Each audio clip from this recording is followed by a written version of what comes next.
nós vamos entrar com uma palavra que vai sair do leitinho, né? Chega do leitinho, chega do leitinho.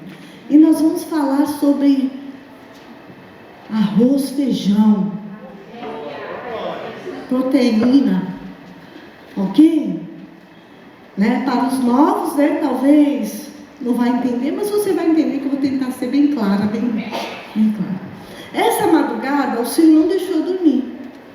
O Senhor, eu tentei, rolei, e Ele me fez eu sentar na cama e começar a estudar a palavra.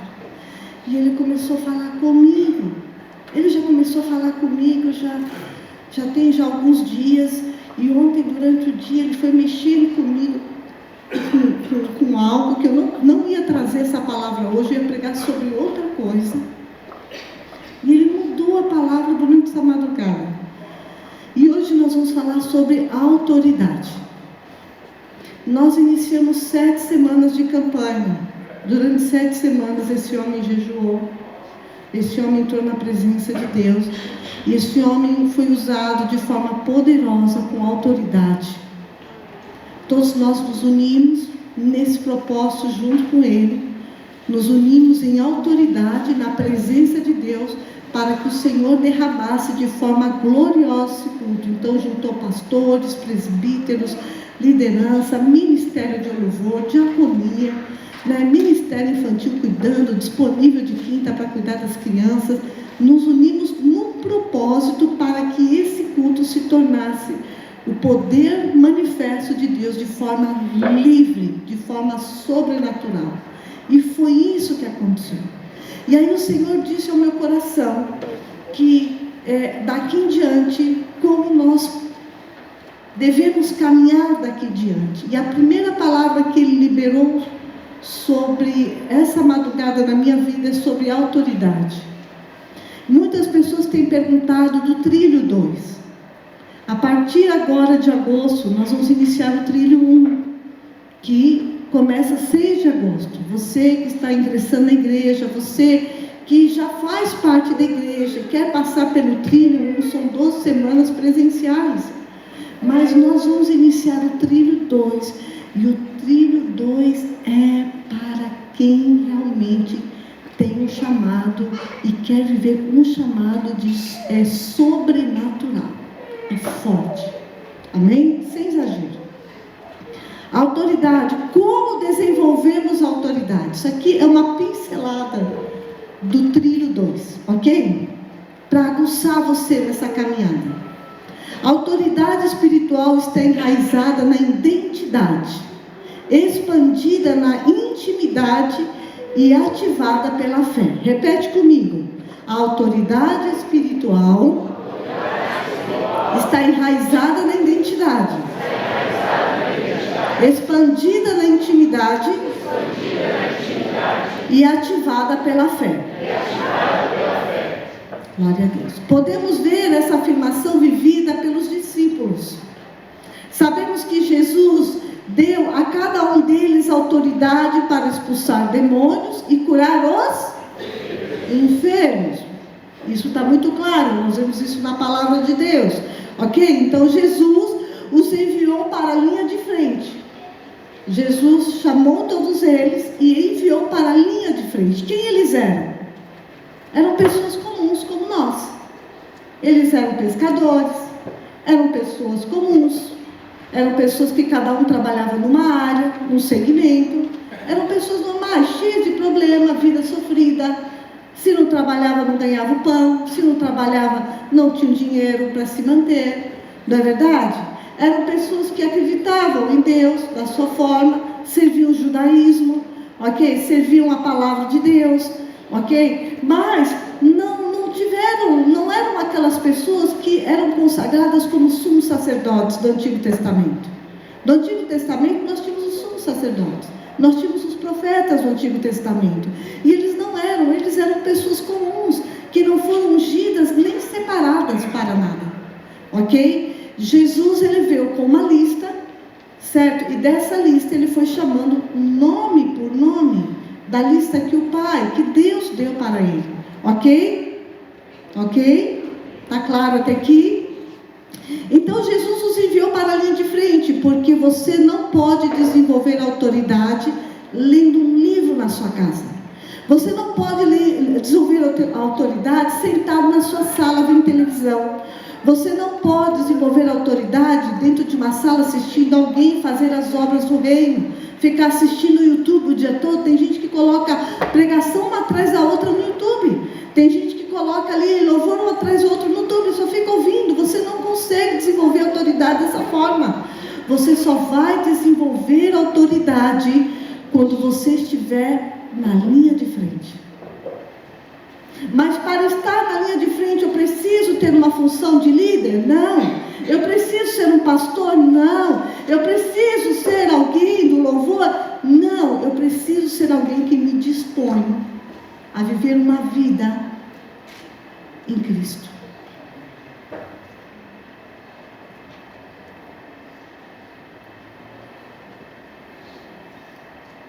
Você precisa entrar na batalha contra todo o reino das trevas. Você precisa entrar na batalha no campo espiritual, no cosmos, contra toda a ação das trevas. Você foi chamado para guerrear. A partir do momento que eu recebo Jesus como Senhor e Salvador, já começou uma guerra no campo espiritual. Porque eu faço parte do reino dele. Eu faço parte de uma vida com Ele. Eu fui resgatado aos braços dele. Eu fui resgatado de um lugar de separação, onde a palavra de Deus fala em Colossenses, capítulo 3, versículo 4, que Ele nos esconde nele. Nós somos escondidos nele, onde o mal não pode nos tocar. Ok?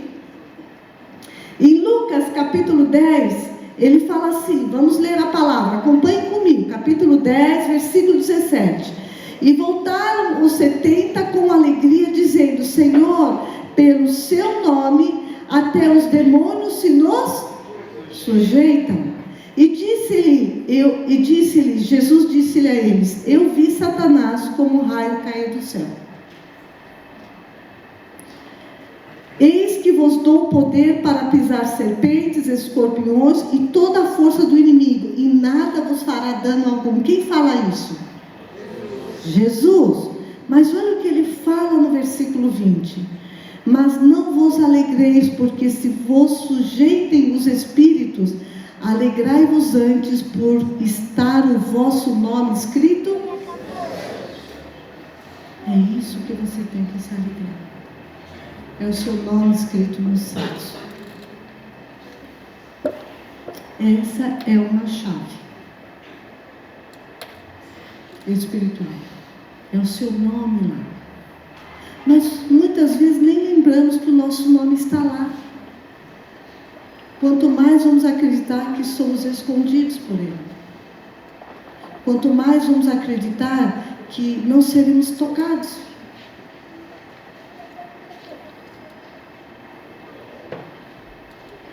Nós vemos nessa palavra que os discípulos se regozijavam por aquilo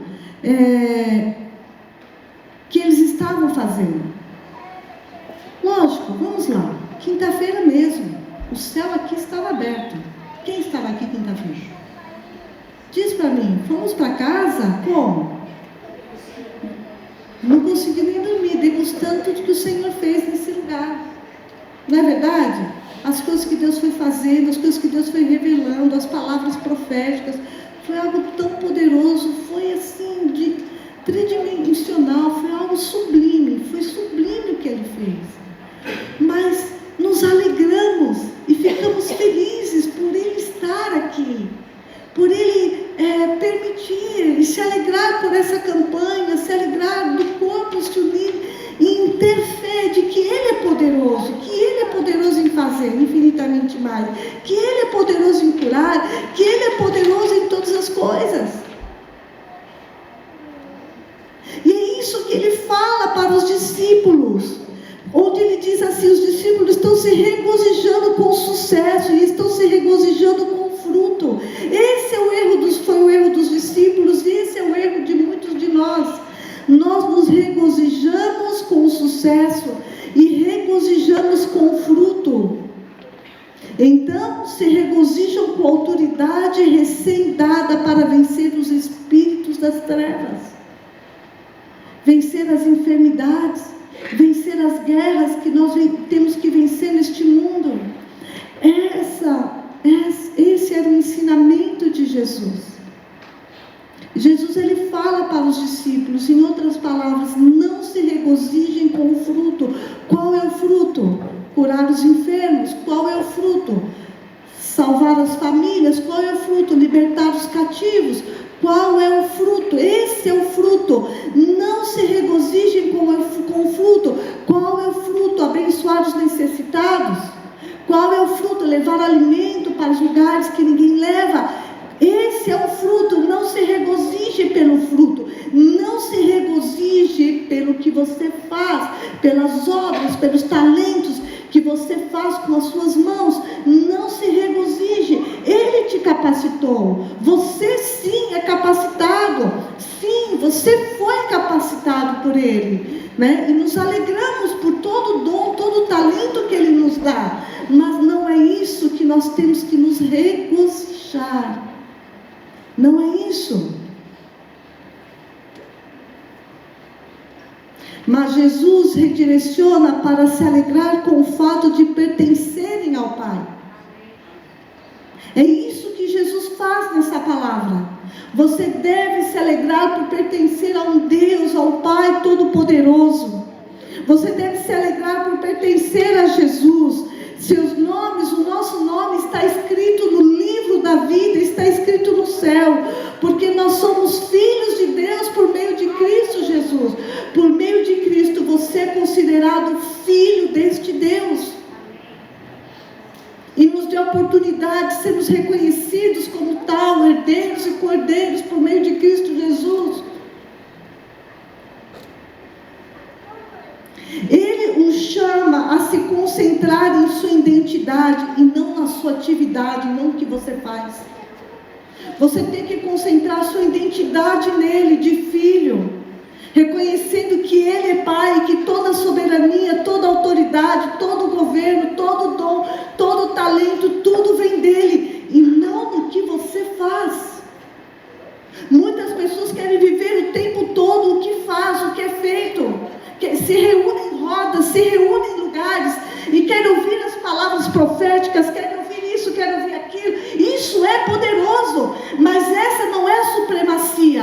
A supremacia, a beleza do reino é entender que tudo que nós vivemos, tudo que nós fazemos é pelo que vem dele, a identidade que temos dele. Somos carregados por tudo que ele reconhece e tudo que ele derrama em nós. Ele nos reconhece como filho. Então ele traz as coisas ocultas que estão no coração dele, onde ele revela a respeito de alguém, a respeito do próximo, para tirar essa pessoa da condição em que ela estava. É como se eu me deparasse na frente da Mirella, vou usar a Mirella só como uma referência, um exemplo. E o Senhor me senta na frente da Mirella e o Senhor começa a me falar a respeito das coisas que precisam ser curadas, as coisas que precisam ser restauradas, para que ela se torne livre, ao ponto de ela se tornar essa filha também ungida e usada por Deus por meio de poder e autoridade. Mas se nós não entendermos que não é o nosso conhecimento, mas é o conhecimento dele, não é o que nós vemos, mas é o que ele revela a respeito dela. Se nós não entendermos, não vou conseguir ajudar a Mirella a sair da condição em que ela está. Durante alguns dias, durante semanas, tem algo que tem queimado dentro de mim. E uma das coisas que me vem é quando Maria Madalena, ela estava na condição que ela estava como uma prostituta naquele lugar. Jesus simplesmente olhou para Maria Madalena e disse: não peques mais. Libertou Maria Madalena da condição de escravidão, de uma condição de dependência, que trazia morte e destruição, porque Maria Madalena não conseguia olhar a vida com outra perspectiva. Quantas famílias crescem em um lar, onde o lar é totalmente destruído, e ele carrega a destruição de geração em geração.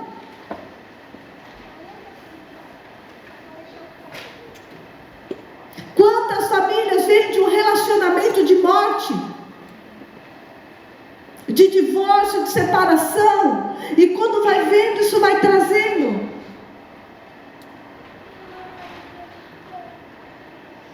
Quantas famílias vêm em uma geração corrupta, uma geração enganadora, uma geração fraudulenta, e vai indo de pais, de vós, pais e filhos. Você não consegue sair desse lugar, você não consegue ver a vida de uma outra perspectiva, você não consegue ter uma visão limpa do que é viver de uma forma totalmente diferente. Quantas pessoas nasceram na miséria, no chão de barro, chão pintado com aquela tinta vermelha. Muitas vezes não tinha nem o que comer, não tinha que pôr comida na panela. Como uma pessoa vai conseguir ter uma mente liberta, livre de acreditar que aquela pessoa tem condição de sair da condição que ela está? Me resta o quê? Pedir? Então eu vou pedir, vou sair pedindo. Aceita as migalhas da vida. E isso é algo que o Senhor tem batido, tem rasgado dentro de mim. O que eu não estou fazendo? O que eu não estou fazendo? Porque não se trata do que somente eu não estou fazendo. Se trata do que eu tenho ensinado a igreja a fazer. Se trata do que eu tenho levado a igreja a viver uma vida tão única em Deus, a ponto de libertar as pessoas, de tirar as pessoas das condições em que elas se encontram. Quando alguém chega para mim e me fala que tal pessoa está doente, eu já começo a chorar. Porque não se trata mais do que a Sumaia sente, mas se trata do que o Espírito Santo tem me levado a ir nele diariamente, não aceitando as condições que as pessoas vivem de enfermidade. E se você me perguntar, Sumaia, você está num processo? Eu estou num processo de encontro com Ele, para levar a igreja, por meio dele, a ser transformada e liberta. E que cada um aqui dentro se torne as pessoas que vão ser levadas a outros a viverem essa condição de libertação. Então eu não me conformo com o hoje.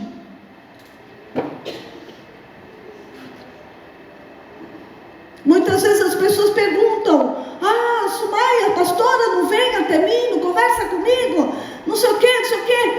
Muitas vezes não tenho tempo, porque eu estou indo nesse lugar que eu quero entender, ao ponto de levar a igreja, porque tem coisas que não se trata só de mim, não se trata só dele, se trata do que nós vamos influenciar para transformar a vida de pessoas. Eu não aguento ver pessoas em hospitais, eu não aguento ver pessoas morrendo, eu não aguento ver pessoas em situações que elas estão vivendo.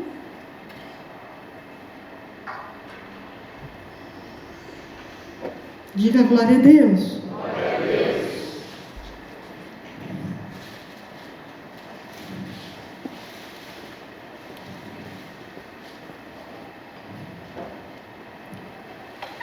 Ele nos chama a se concentrar em sua identidade e não em sua atividade. Não esqueça disso. Não esqueça disso. O que você faz é consequência da sua intimidade com Ele. Isso é o natural. O sobrenatural é a sua intimidade com Ele. Por quê? Porque quando nos concentramos em nossa atividade, em nossa frutificação, podemos facilmente torná-la sobre nós. Se torna muito sobre nós. E nós não queremos que se torne nada sobre nós. Nós queremos que se torne sobre Ele. Porque se somos o que somos no reino, é porque Ele confiou em nós. Acabou. Solta-se tudo. Tudo solta das mãos. É Ele. Aí começa o que eu vou fazer daqui em diante, para que Ele continue confiando em mim. E eu continue sendo alguém insistente em libertar, curar e restaurar. Um dos grandes erros no nosso meio, e o grande erro que aconteceu com os 70, e dos 70 só ficou 12, só ficou 12, dos 12 ficou 11, e Deus agraciou com o apóstolo Paulo, que valeu pelos 70, para a glória dele, e tantos outros, Estevão, Barnabé, tantos outros que ele foi colocando, Filipe, tantos outros que caminhavam no silêncio, mas eram usados poderosamente no reino. Esse grande problema é que faziam isso sobre as suas habilidades. As pessoas fazem pelas suas habilidades.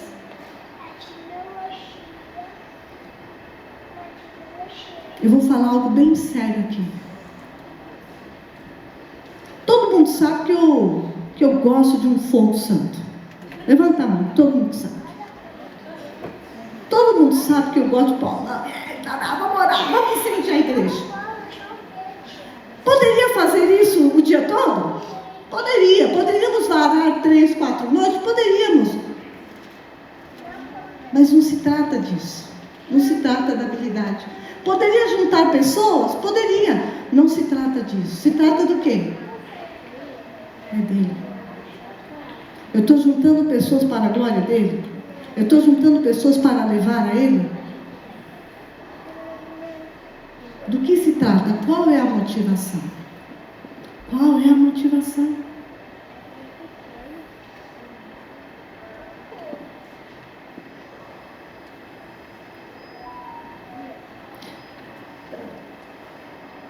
Fazemos isso sobre nossas habilidades, nossas competências, nossos frutos, nosso sucesso. Isso não é sobre nós. Isso é sobre Cristo em nós e nós em Cristo. Então, todo o sucesso que você tem não se trata de sobre nós, mas se trata de Cristo em nós em Cristo. Então, se somos o que somos, porque Cristo está em nós e nós nele. É sobre isso. Que esta casa, a partir de agora, caminhe nessa perspectiva de visão, de entendimento, pelo novo direcionamento ainda maior que Ele está nos confiando, e que nós vamos começar a partir de agosto, em nome de Jesus.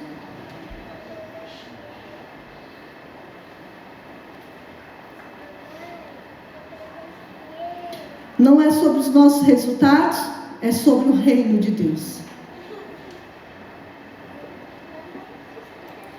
Não se alegre pelos resultados. Você deve se alegrar, mas não deve ser aquilo que te preenche, que te sustenta. Não são os resultados que te sustentam. O que te sustenta é Ele. Muitas vezes os resultados demoram para vir. Mas o que te leva a ter o sucesso do resultado é a tua permanência no sustento nele. Então não olhe para os resultados, olhe para Ele. Ok? Celebre quando vier os resultados, mas lembre, é para Ele. Então permaneça. Muitas pessoas caminham no resultado, se alegra pelo resultado, baseia sua vida nos resultados.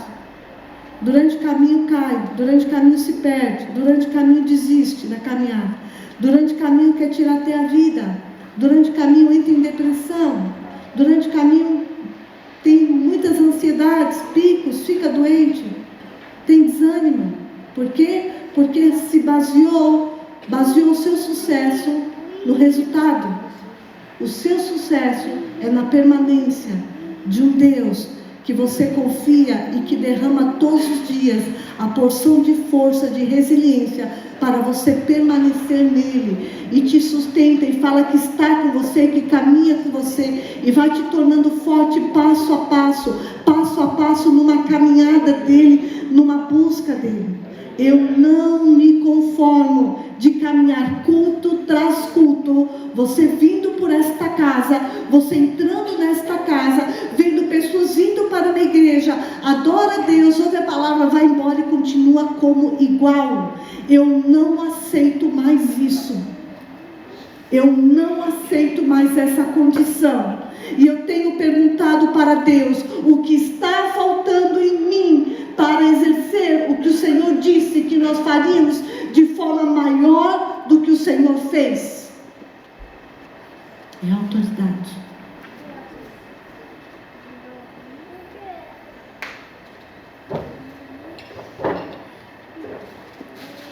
A autoridade vem do relacionamento com Deus. É sobre relacionamento e não resultados. É sobre o mestre e não o ministério. A autoridade espiritual está enraizada na identidade de Jesus. Os estava chamando para criar raízes profundas, mas os 70 ficou 12, porque nem todos queriam, a maioria não queriam ter raízes profundas.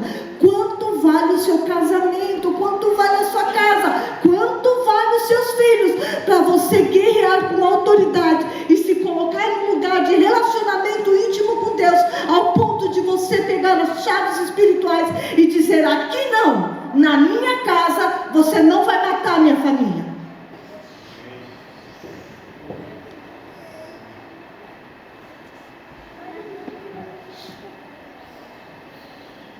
As façanhas do reino não são sempre feitas em nome de Jesus. Nós somos, diga, nós somos embaixadores de Jesus, como filhos e filhas do rei. Nós fomos chamados para reinar nesta terra por meio dele. Eu quero trazer uma ilustração muito clássica e que vai abrir a sua visão. Eu quero falar sobre o policial. Vamos lá. A pior coisa que tem é você pegar a estrada e você pegar aquele policial da estrada. Quem já pegou o policial da estrada? Nós já pegamos. Misericórdia. Aquele policial da estrada, ele para, ele simplesmente faz assim. Ele está com uma arma? Ele está com uma metralhadora? Ele só faz assim. E o que você faz? Você vai diminuindo e você para. Por que você para? Porque ele tem o quê? Autoridade. Ele tem uma autoridade que é reconhecida, foi colocada pelos governantes. Não é isso? Por isso que ele trabalha sobre o estado, sobre a cidade, sobre o bairro, e aí vai por diante, município, e aí vai. É autoridade. Não é verdade? Não é verdade? Você pode vir com aquele seu carrão Ferrari. Você pode vir com qual outro aí, que todo mundo gosta? Um Porsche. O que mais? Você pode ser o jogador bambambam, mas quando ele faz assim, o que acontece? Isso é? Volta a repetir, isso é? Isso é autoridade. Esse policial age em nome do governo, ok? Então a gente pega e para e obedece o comando dele. A autoridade é o direito de usar o poder de outra pessoa. Quando você trabalha no reino, você está exercendo o poder e a autoridade de quem? Acabou. Solta. Aleluia. Não depende. Solta. Solta aquilo que você acha que você é. Você é, mas porque Ele te deu para ser. Glória a Deus. Mas se você não tiver um coração redimido e contrito, na hora de expulsar o demônio sai? Não. Na hora de curar os enfermos, a enfermidade sai? Não.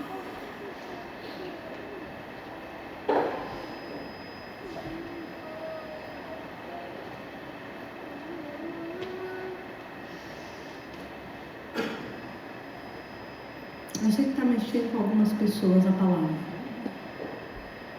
O Espírito Santo está falando, está tendo um conflito interno. Descanse em Deus. Diga para você mesmo: eu me repouso em Ti. O que eu não entendo, me faz eu entender o Espírito Santo. E Ele vai te fazer você entender. Amém? Eu falei que hoje não ia ser leitinho. Hoje ia ser arroz, feijão. Aquele bife bem gostoso, sabe? Não é verdade? Se quisermos desenvolver nossa autoridade viva, devemos estar enraizados em nossa identidade em Cristo. Devemos criar raízes profundas em Cristo. Não é suficiente apenas saber sobre nossa identidade em Cristo. As pessoas ficam, eu tenho uma identidade, eu preciso saber da minha identidade, eu tenho uma identidade. Qual é a minha identidade? Então não é só querer saber da sua identidade, ou citá-la ou declará-la. Devemos chegar a um lugar onde acreditamos que somos representantes de Cristo na terra. Somos o seu corpo. Diga, nós somos o seu corpo. Nós estamos conectados a Ele. Somos sua família. Seus filhos. Filhas dele. Falamos de agirmos em seu nome. Fomos enviados para cumprir suas ordens em seu nome, para a sua glória. Então vamos examinar cuidadosamente nossa identidade em Cristo, nos que refere à autoridade, e vamos falar sobre como fortalecer essa identidade. A partir de agosto, de segunda-feira aqui, nós vamos falar como fortalecer essa identidade. E nós vamos mostrar biblicamente como fazer isso, como vencer isso e de que forma os discípulos precisaram entender e romper nessa área. Ele caminhou com 12 discípulos, eram 70, ficou 12, dos 12, um era traidor, ele mandava eles a campo, eles não conseguiam fazer quase nada, eles conseguiam fazer porque eles não tinham autoridade, eles não entendiam autoridade. Se você quer viver uma vida sobrenatural, com autoridade por meio dele, na qual ele quer derramar na sua vida, eu desafio você a estar aqui de segunda-feira, a partir da primeira segunda-feira de agosto, às 19h30 nessa casa, onde nós vamos ensinar como ter autoridade, como você vence por meio da autoridade que ele confiou em nós. Por isso muitas pessoas não são curadas, por isso muitas pessoas estão doentes, por isso muitas pessoas não são libertas, por isso muitas pessoas voltam para o vício, para o pecado, por isso muitas pessoas vivem ainda na pornografia, não conseguem ser livres da pornografia, porque está faltando autoridade.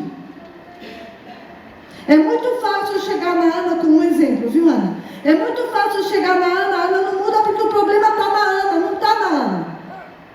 Faltou autoridade em quem ministrou. Pastora, você tem problema em reconhecer? Não tem. Eu quero ir para esse lugar, eu quero desafiar esta igreja. Não é possível uma campanha de 7 semanas viver o que vivemos. Não é isso, pastora Dilson? Vivemos o que vivemos nessa casa. Não é isso, pastor Andes? Vivemos o que vivemos nessa casa. Tantos testemunhos que temos. Por quê? Porque nos colocamos num lugar nele. E ele está chamando a nossa atenção. Uma pessoa chegou em mim essa semana e falou assim: pastora, eu via o Senhor feliz por tudo que vocês estavam fazendo de quinta-feira.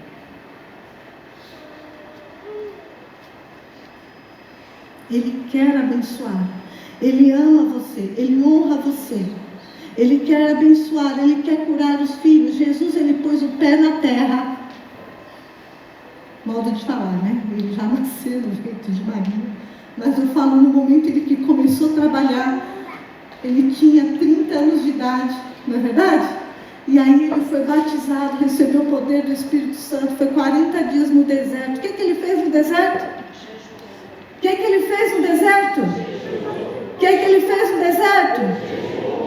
Essa madrugada o Senhor falou no meu coração: vocês vão começar 7 semanas de jejum a partir de agosto. Nem falei isso com o pastor. 7 semanas. Eu quero ver cegos chegar para glorificar e dizer que Jesus está vivo. Eu quero ver hospitais vazios, porque Jesus está vivo. Meu sogro foi parar no hospital. lotado aquele hospital. Começamos a orar de ponta a ponta. Daqui a pouco falou, Senhor, eu não vou orar só por ele não, vou começar a orar por todo mundo. Senhor, todo mundo ir para casa. Senhor, declara todo mundo para casa. Ficou vazio. Não tinha uma pessoa sentada naquelas cadeiras. Vazio ficou aquilo lá. Íamos de ponta a ponta, parecendo tudo louco. Aí para uma pessoa do meu lado e fala assim, não vou nem falar, né? Soquei Menezes, ele pede para ele, eu falei, em nome de Jesus, é o nome de Jesus que tem poder, é o nome dele que eu estou pedindo. Aí o filho falou assim, mãe, ela acredita em outra coisa. E continuamos de ponta a ponta, orando naquele hospital. E era assim, e não tinha como, a minha cunhada ali pegava fogo, e ela ficava assim, minha cunhada, ela de um lado e eu do outro, e a gente ali orando, ela não era. E orando naquele hospital, não estou nem aí que o povo está pensando. É fogo de Deus é isso. E o que é fogo de Deus? O fogo de Deus é quando você vem, por meio dele, libertar os cativos em todos os lugares. O fogo de Deus não se trata somente eu e ele assim. Isso não é o fogo que Deus quer derramar. O fogo dele é salvar aqueles que precisam. Então preste atenção no que ele está chamando. Sai das rodas que tomam o seu tempo e tira você do exato lugar que você foi chamado para viver. O fogo de Deus é quando você está indo na porta do mercado e você vê uma pessoa ali e você começa a falar de Jesus e você ora pela pessoa. O fogo de Deus é quando você está no metrô e você vai lá e você vê uma pessoa e você discerne que aquela pessoa está querendo se jogar no trilho e você para do lado da pessoa e você fala, não se mata, porque você estava ali ouvindo a voz do Espírito Santo.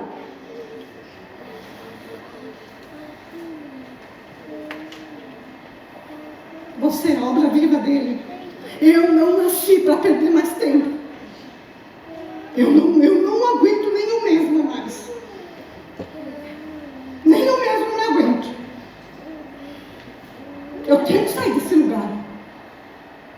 Com ousadia e autoridade. Só que eu não vou sair sozinha, vai todo mundo junto. Eu sei quem é novo aqui vai pensar assim, ela é meia louca. Eu um pouco. Só um pouco, não se assusta. É isso. Não se conforme.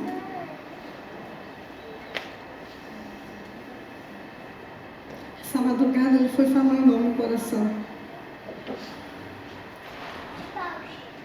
É hora de você exercer. E levar eles a exercer essa autoridade. Cada movimento é uma chave espiritual. Onde você vence o inimigo. O inimigo que quer te matar, roubar, destruir, a palavra de Deus fala. Não sou eu que falo, é ele que fala. Pastor, é errado o tempo de comunhão? Não. É errado o tempo de adoração? Não, não é errado. Não é errado, isso é louvável. Isso é maravilhoso, isso pega força. Isso dá ânimo, caminhar com pessoas cheias. Isso é maravilhoso. Isso incendeia. Mas é errado a motivação que é feita por muitos.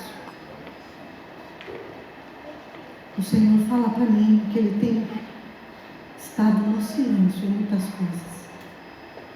E eu ouço o silêncio dele aqui, nesse exato momento.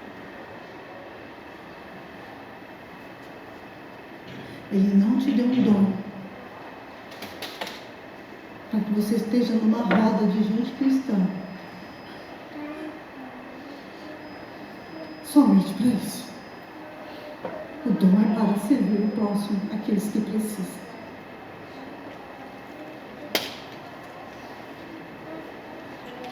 E duas coisas eu quero desafiar.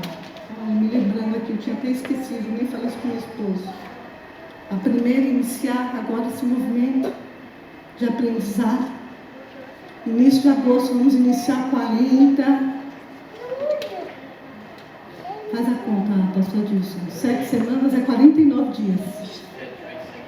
Nunca falei que 7 semanas. Ele disse 7 semanas as castas vão cair. Não é propósito. Nada de propósito. Jejum. Nada de propósito. Tirar doce. Não. É jejum. Pastor, eu não consigo. Você consegue. Você consegue. E nisso que nós vamos começar, nós vamos ensinar o que fazer. E você vai fazer, você vai libertar a sua casa. Não sou eu que vou libertar a sua casa. É o Senhor, por meio de você, vai libertar a sua casa. Você tem que ter experiências. Você tem que ter sinais e maravilhas para libertar a sua casa. Seu filho está perdido, seu filho está nas drogas, seu filho está doente, seu filho está sofrendo, você vai libertar por meio de Jesus. Seu casamento está destruído, você vai libertar, restaurar o seu casamento. A sua família está quebrada, as suas finanças estão destruídas, você vai libertar as suas finanças por meio de Jesus. Ele vai te dar a autoridade para você vencer. Ele vai te dar, ele quer te ensinar a pescar. Ele quer te ensinar a pescar. Entende? Ele foi lá e colocou a mão para o peixe e o peixe trazer a moeda. Não, o que ele fez? O que ele fez, pastor? Vai pescar. O que tinha na boca do peixe? Eles não tinham alimento, jogaram a rede para um lado. Vinha peixe? Não. O que ele disse? Ele foi lá, lançou a rede para o outro? Não. Ele continuou ali comendo. Ele estava onde? Onde Jesus estava? Na praia, fazendo o quê? Comendo, assando peixe. Aí o que ele falou? Joga peixe, joga a rede para o outro lado. Ele ensina. Mas se eu jogar a rede e eu não crer, e eu não tiver autoridade, o que vai acontecer? Eu quero aguçar você para esse lugar. Aguçar você para esse lugar.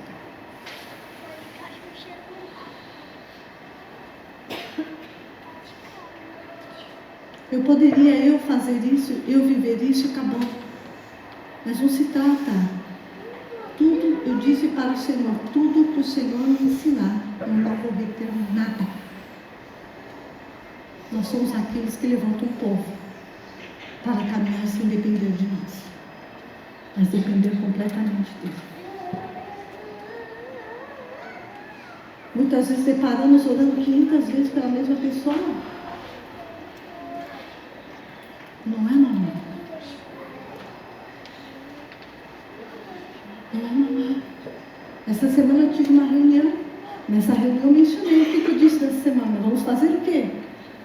Jejum. Jejum. Vamos a liderança de GM. Porque nós queremos, a liderança de GM anseia ver as famílias como? Curadas. Ver as famílias como? Restauradas, não é isso? É isso. Eu sou do fogo. Mas porque Ele me levou a ser fogo. Porque nem do fogo eu era nada. Eu era nada. Eu era uma muçulmana. Cheia de coisa. Cheia de problema. Doente. E Ele me curou. Ele me libertou. E para a glória dele, Ele me deu autoridade no mundo espiritual. Nossa. Eu sei que a palavra foi quente hoje. E quem está vindo pela primeira vez, eu lamento ainda essa palavra quente. Mas eu não posso perder tempo. A pregação da nossa igreja, ela tem que ser... É como Deus usa esse ministério. Essa casa é usada dessa forma. É usada dessa forma. O inimigo quer matar a sua casa. É hora de você lutar pela sua casa. Não é normal. Não deixa nada matar a sua casa, a sua família. Se levanta como alguém de autoridade em Deus. Eu quero curar a minha família. Eu quero restaurar a minha família. Então a primeira coisa que você vai fazer agora,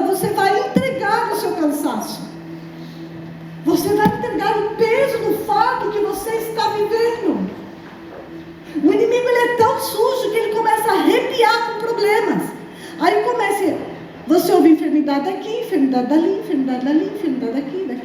Daqui a pouco a igreja toda começa a pirar com tantas mensagens de enfermidade. Não é verdade? E o que nós vamos fazer? O que nós vamos fazer? Nós vamos aceitar? Não. O que nós fizemos? Lançou a campanha das águas que saram. Entramos nessa guerra junto com você.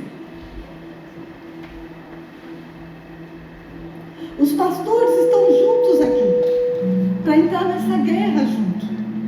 Os presbíteros, a liderança, cada pessoa que trabalha nessa casa está junto.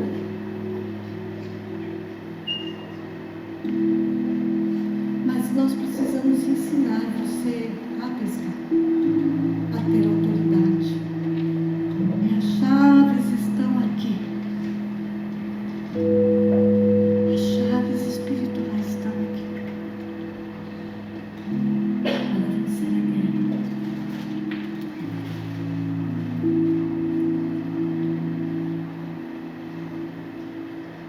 Imagina, eram 11 discípulos. Estavam aonde? No cenáculo. Ali já estavam o 12º que eles tinham escolhido? Não. Era 11. Já estavam, Matias. Mas lá no cenáculo tinha quantas pessoas lá em cima? Quantas tinham lá em cima? Cerca de 120. Deus não derrama o fogo se não tiver pessoas disponíveis em multidão ali, para que dali faça o estrondo que tem que ser feito. Faz sentido? Imagina, eu estou numa roda aqui com eles. Estou nessa roda aqui. É um derramar de fogo. A gente se juntou, derramou fogo. Foi poderoso? Foi. Deus operou? Opera. Línguas. Aí depois o que aconteceu? Cada um foi para... Teve resultado fogo? Não. Não teve. Pastora, mas não tinha fogo, a presença tinha. Mas não era a liberdade do Espírito Santo ao ponto de ele governar. Porque quando há o fogo, eu tenho certeza que tem gente que não vai aguentar ir para sua casa, vai querer ali falar de Jesus com alguém. Vai querer libertar alguém. É isso que aconteceu no cenário. Eu não estou falando por mim, eu estou falando que o Senhor tem falado comigo o tempo todo. Ele pega aqui, ele começa, Sumaia, isso é meu, Sumaia.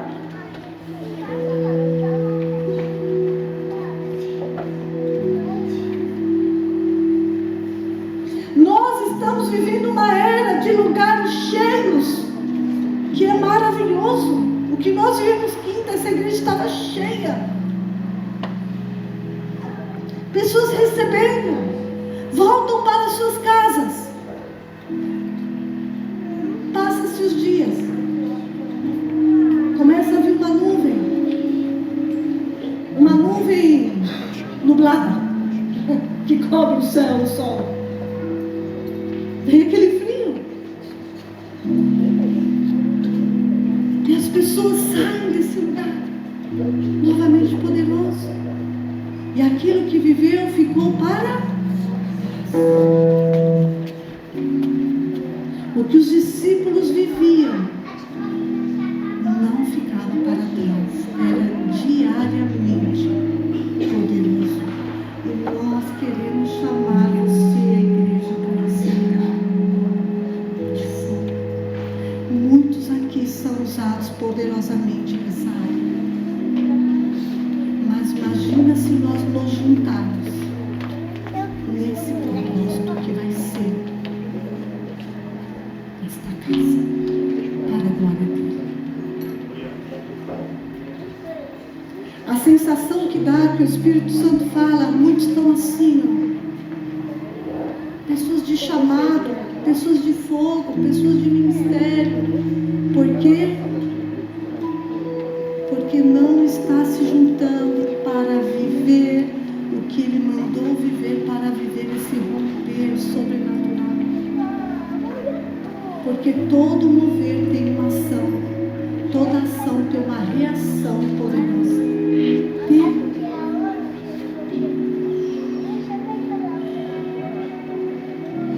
Eu quero chamá-los para esse lugar que Ele chama, um lugar do altar dEle, um lugar da presença dEle, um lugar onde a glória dEle se manifesta, onde a glória dEle nos toca e nos alcança, um lugar de inconformismo com o que estamos vivendo.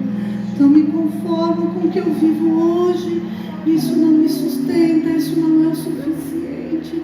Eu quero mais, eu quero mais, eu quero mais. Eu quero estar nesse lugar contigo, Jesus. Eu quero estar nesse lugar contigo, Jesus. Só Jesus pode fazer isso. Não é na sua casa sozinho, se isolando. Não é carregando sua dor sozinho que você vai conseguir.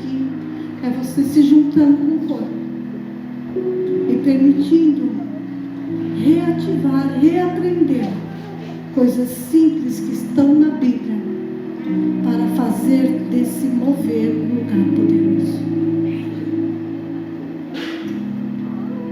Feche os olhos agora. É o Espírito Santo te tocando.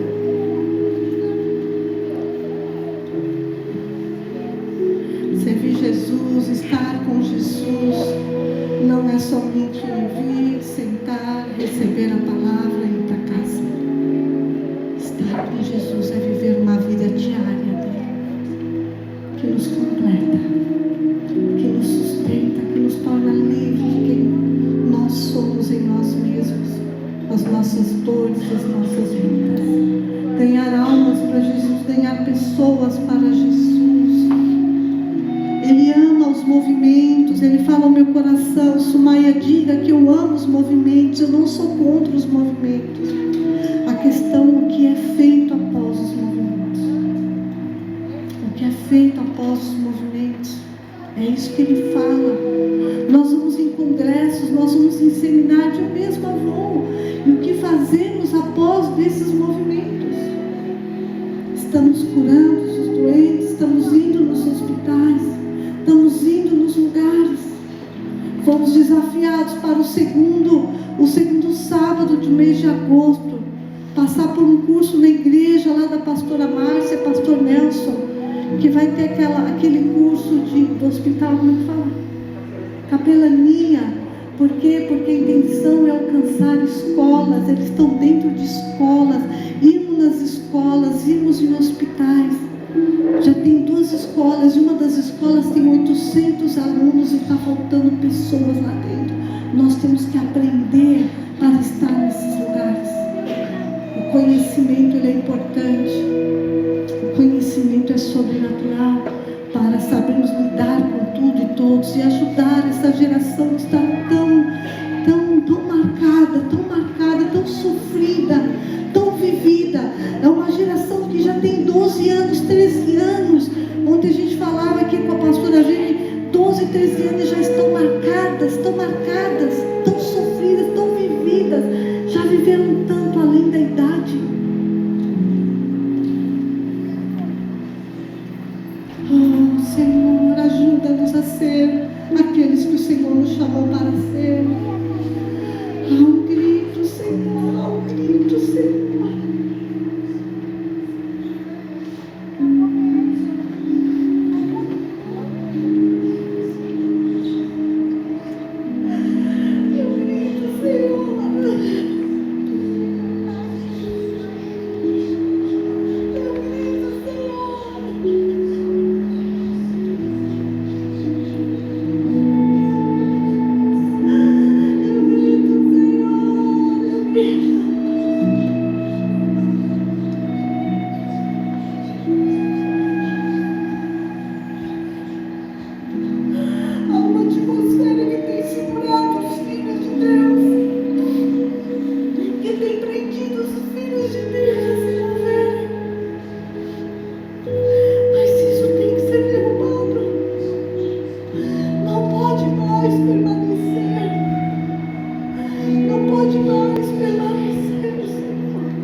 Senhor, nós entramos em parceria contigo. Nós entramos em parceria contigo pelos enfermos, para curar os enfermos, para curar aquelas pessoas que precisam ser curadas, que precisam ser restauradas. Nós entramos em parceria contigo. Nós entramos em parceria contigo nesta manhã.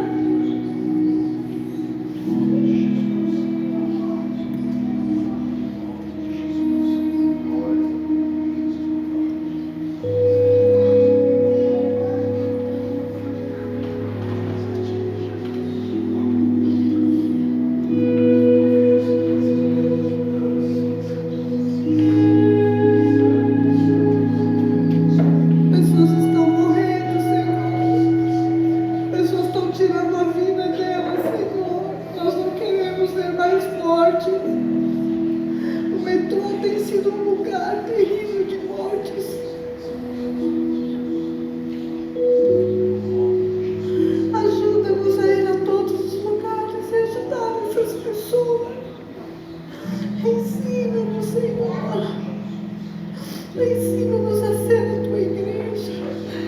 Não estou aqui cobrando nada de ninguém, Senhor. Eu só estou aqui direcionado por ti.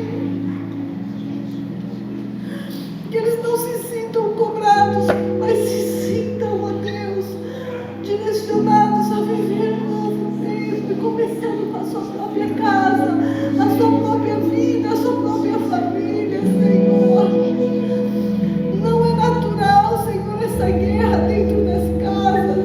A Bíblia fala que a nossa luta não é contra a carne e sangue, não é contra pessoas, mas é contra esse mal que tem matado as famílias. Sabemos que temos que aprender, sabemos que temos que buscar conhecimento, como viver em família, como viver pais e filhos, como viver marido e esposa, Senhor, como viver, Senhor, nos meios profissionais, nos campos que o Senhor leva, nas faculdades, nas escolas, Senhor, como não perder a identidade em Ti, Senhor, no mundo em que está tão latente, onde você tem que esconder quem você é.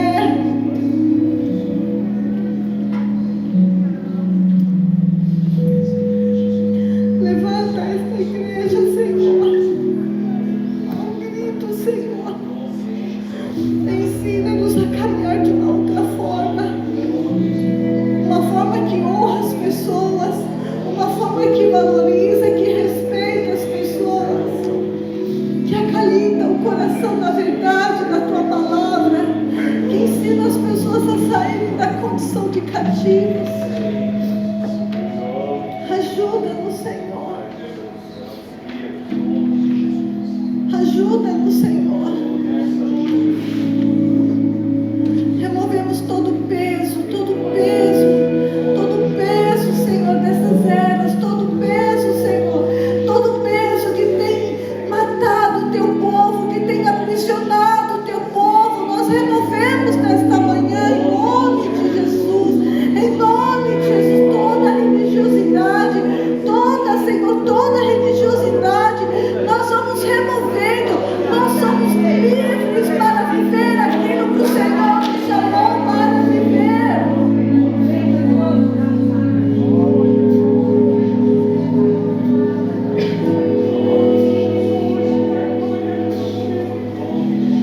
O teu fogo liberta, o teu fogo por meio de nós liberta muitos. O Senhor nos liberta, e por meio do fogo que o Senhor nos derramou, o Senhor liberta multidões. Queremos libertar multidões, mas precisamos ter uma vida e um coração contrito, um coração que perdoa, um coração que ama, um coração redimido. O fogo, ele purifica, o fogo gera mudanças radicais. Que venha o teu fogo, Senhor. Que venha o teu fogo como brasa viva sobre esta casa, Senhor, para sermos quem o Senhor chamou para ser.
a jejuar e guerrear pela sua casa.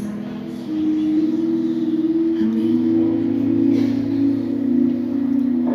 Nós vamos encerrar, porque eu avancei a hora. Me desculpa, eu sei que a palavra foi forte, né? Foi forte, né, pastor? Foi forte, gente. Mas eu precisava pregar o que ele me pegou a noite inteira.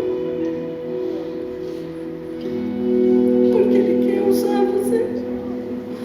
Ele quer dar autoridade. Ele tem visto o seu sofrimento.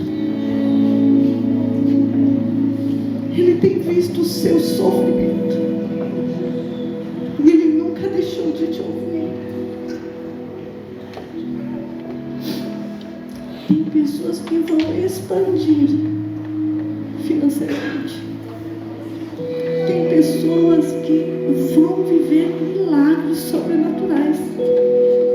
Tem pessoas que vão ver a sua casa derramar de poder, família reestruturadas. Tem pessoas que vão ser usadas de forma extraordinária para restaurar e curar a muitos. É isso. Ele fala para mim, não é um problema o ajuntamento, é o que se faz com o ajuntamento. É o que você faz com esse ajuntamento. O que nós estamos fazendo aqui quando nos ajuntamos? Essa é a primeira pergunta. Eu não estou aqui para falar de nada, nem de outros lugares. Eu estou aqui para falar deste lugar.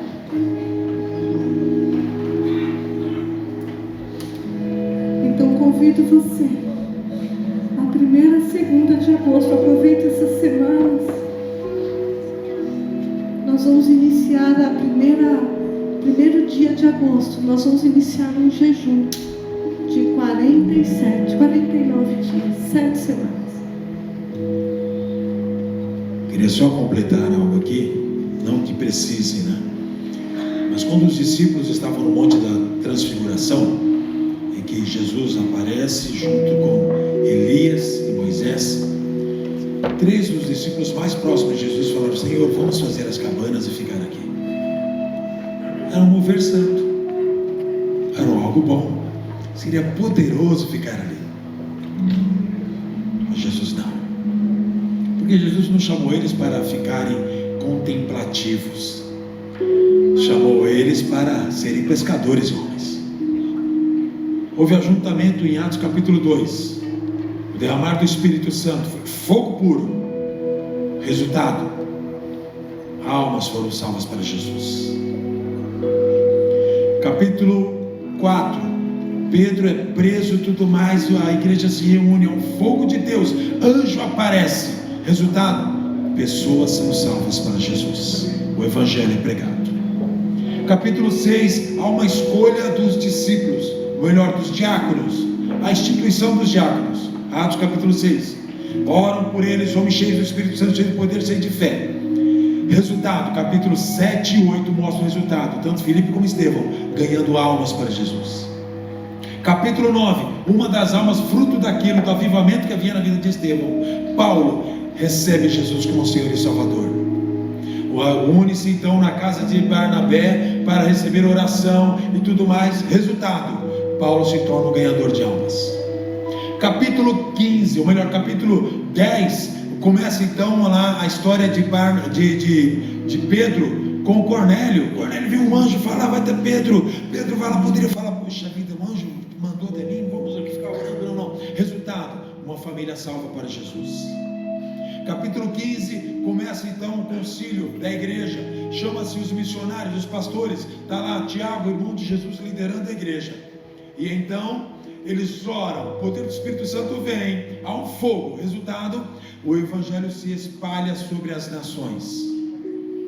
O que eu quero dizer com isso é que se você somente se unir para orar e não houver resultado de salvação de almas, você fez metade do que deveria ter sido feito. A outra metade é salvar o perdido. Deus não nos enche do Espírito Santo para nos sentirmos bem. Deus não nos traz o fogo para algo egoísta. Deus nos leva a ganharmos os perdidos. Então qualquer ajuntamento que você fizer de oração, se não tiver o resultado de ganhar almas, foi só balela, que vai passar com o tempo e vai ter sede de novo. É uma água que nunca vai saciar. Como saciar? Aquilo que Jesus mostrou em João capítulo 4 com a mulher samaritana, salvando ela, e salvou toda uma cidade. Todo o mover do Espírito Santo precisa gerar salvação. Se foi só oração e poder, e falou em línguas e não trouxe salvação, foi só perda de tempo, mais nada. O fruto é esse. Quando você faz isso, então você desarma Satanás, porque você não está se enchendo para algo egoísta, você está se enchendo para liberar alguém de uma prisão espiritual, de uma enfermidade. É isso que Deus quer da igreja. Amém?